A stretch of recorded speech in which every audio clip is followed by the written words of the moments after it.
Suzanne Oakley loved coming here to Riverside for her morning runs. It was a place of peace and of comfort for her. But that all changed one morning in August of 1975 when her friend discovered her body between the river and the jogging trail that she loved so much. Suzanne Oakley was a vibrant woman with a bright smile and a zest for life.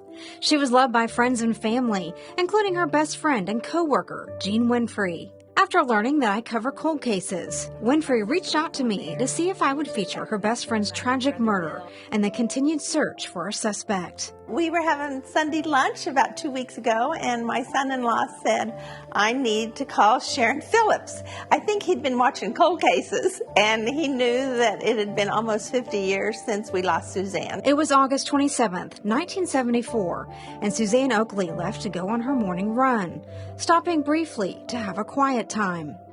When she didn't show up for work, her best friend Jean became very worried and called her roommate at ORU. I told her roommate, I said, would you go look on the windowsill and see if her running shoes are there? Well, they weren't.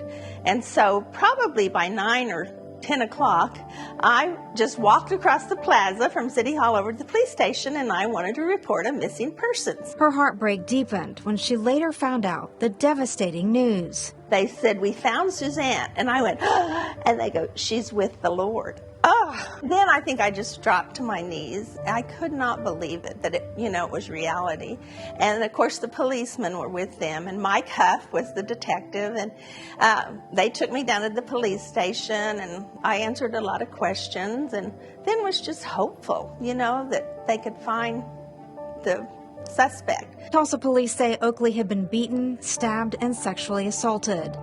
The news hit like a ton of bricks for Jean, but she says one thing the detective said brought her a small amount of comfort. I think they took a tire jack and hit her in the back of the head, and so he told me she was knocked out cold.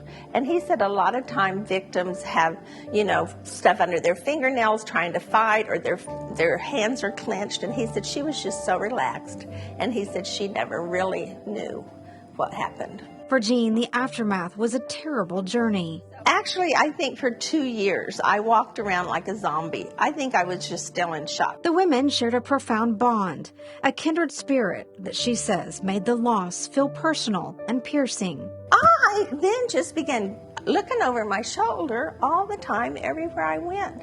And so it took about 2 years for me to overcome that fear. Though decades have passed, the story remains a poignant reminder of the toll violence can take on a community and the enduring strength of those left behind. If you have any information about the death of Suzanne Oakley, you are asked to contact the Tulsa Police Department.